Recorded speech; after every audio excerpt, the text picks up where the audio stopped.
저 남성 이제부터 주목을 해보겠습니다. 지난 6월에 있었던 사건 기억하는 분도 있으실 겁니다. 돈 없고 빚만 있다. 그래서 승용차를 몰고 진도 앞바다로 돌진을 해서 처자식 3명을 숨지게 한 혐의. 이 바로 재판에 넘겨진 이 40대 남성입니다. 오늘 결심 공판이 있었는데요. 이 내용 지금부터 하나하나 만나보도록 하겠습니다. 왜 그러셨어요?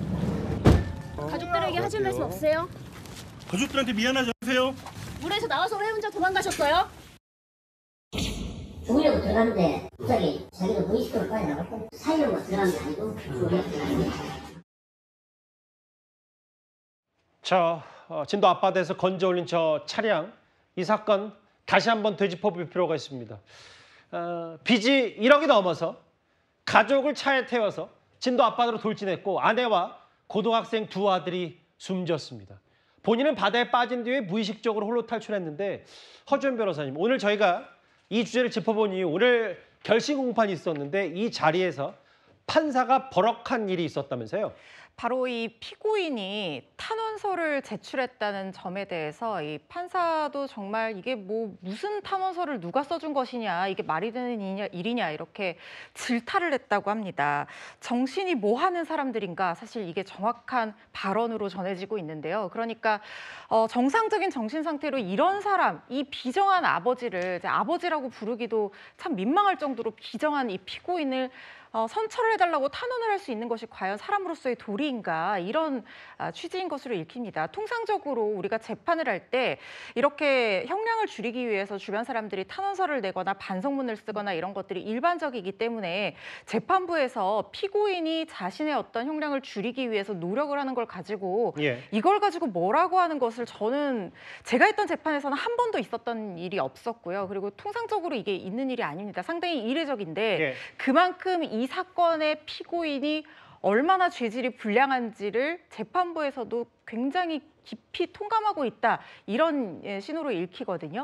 지금 이 사건이 지난 6월에 발생했던 사건인데 아버지와 어머니, 그러니까 지금 이 피고인이 자신의 아내와 함께 거의 2억 가까운 어떤 카드 빚이라든가 아니면 그 임금 채무 이런 것들 때문에 다 같이 죽자 이렇게 결심을 하고 아무것도 모르는 고등학생 2 아들을 데리고 팽목항으로 여행을 떠납니다.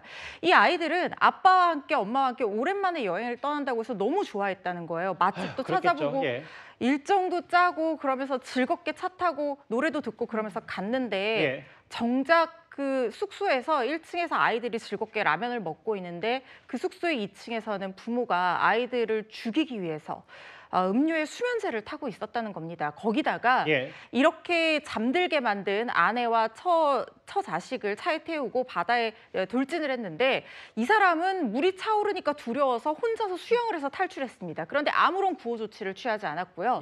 심지어 인근 야산에서 하룻밤 정도 숨어 있다가 지인한테 도와달라고 해서 지인 차를 얻어 타고 광주로 도주했다가 거기서 붙잡힌 사건이거든요. 그러니까 야산에 한 며칠 정도, 하루 이틀 정도 숨어 있었던 거예요, 본인은? 그렇습니다. 지금 처자식이 차가운 바다에서 죽어가고 있었고 아마 그때쯤에는 사망했을 것이 분명함에도 불구하고 본인은 야산에서 몸을 숨기고 있었다는 거예요. 그리고 지인한테 연락해서 살 길을 궁리했다는 겁니다.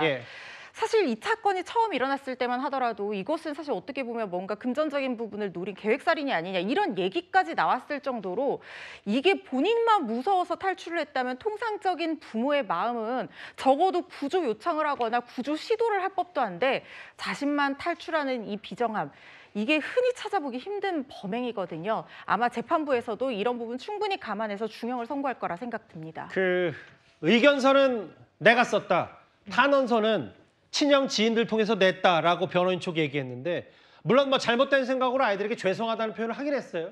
그런데 오늘 결심 공판의 재판부, 아니 탄원서 써준 사람 제정신인가? 본인은 멀쩡히 살아있으면 선처바라냐? 이례적으로 재판부가 호통 버럭했습니다. 이게 재판부 판단에는 이걸 가족여행으로 포장해서 모두 다 숨지게 했다, 이걸 꽤 괘씸하게 보는 것 같아서 일단 검찰은 무기징역을 구형했어요? 그렇습니다. 검찰 측에서도 마찬가지로 이 사건의 죄질이 상당히 불량하다고 볼 수밖에 없습니다. 예. 살인 및 살인 방조 혐의로 무기징역형을 구형을 했는데요. 예. 이번 사건에서만큼은 반성하는 모습이라든가 천처를 바라는 탄원서는 형량에 큰 영향을 주기가 어려울 것 같다는 생각이 일단은 듭니다. 그런데 이 사건이 또 더 문제는 뭐냐면요. 가끔 이렇게 빚을 이유로 남아있는 가족들이 어떻게 살지에 대해서 걱정이 돼서 미성년 자녀를 이렇게 살해하고 죽음을 이르는 그런 사건들이 종종 발생을 하는데 아직까지 우리 형법에서는 존속 살해에 대해서는 가중처벌하는 규정을 두고 있지만 비속, 그러니까 자식을 부모가 살해하는 것에 대해서는 양형에서 반영될지언정 명시적인 가중처벌 규정은 없습니다. 그렇지만 사람의 목숨은 어느 것이나 당연히 귀한 것이고 예. 특히 자식이 부모를 살해하는 것도 끔찍한 범죄이지만 결코 자식이 부모가 낳았다고 해서 그 목숨이 부모의 소유가 아니고 좌지우지할 수 없는 것인데 그렇죠.